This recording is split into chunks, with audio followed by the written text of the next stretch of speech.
Hello everyone, again this is Yunika Saki, and for today's video guys, pupunta po tayo sa gubat. Gubat.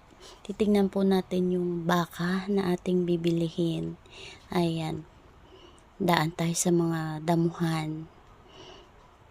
Tapos tatawid tayo dito. Mayroong alambre. Ayan. Shortcut na po tayo guys ha, kasi medyo mahaba. Yan. Shortcut. Doon po tayo pupunta sa kabilang ibayo. Ayan. Tapos, cut na po. Yan. Kita na po natin yung bibilhin natin na baka. Ayan. Tatawagin ko po siyang Tako. Tako. Japanese name. Diba? Charot. Ayan. Ayan po siya. Tingnan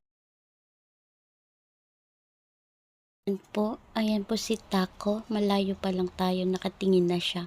Mukhang nag-aantay po siya ng tubig na maiinom.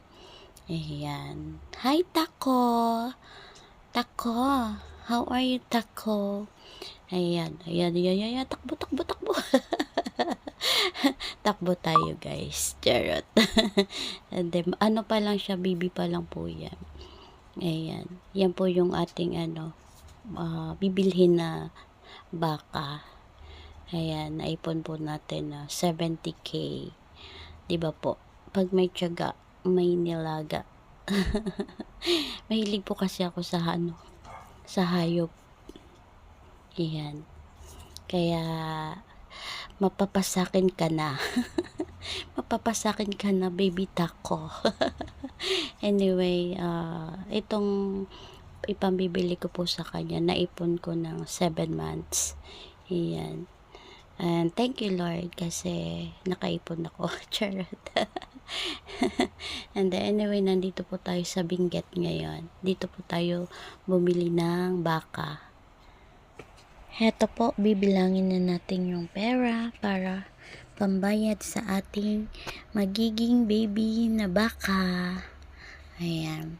Pasensya na po, medyo mabagal ang aking pagbibilang.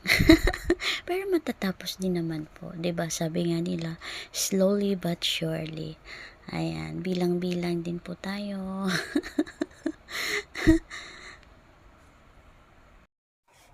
Meron din po akong mga alagang manok. Ayan. Sa mga nais pong mag-alaga. Yung malalapit lang, pwede po kayong humingi ng sisiw. Charot. Opo, naman, may discount naman pag friends. Di ba po?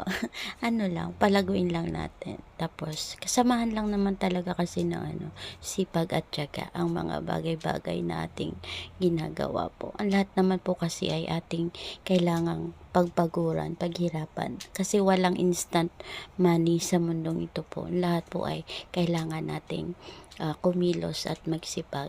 Again, thank you so much everyone. And after po nito, pupunta na tayo sa bayaran. Thank you so much guys.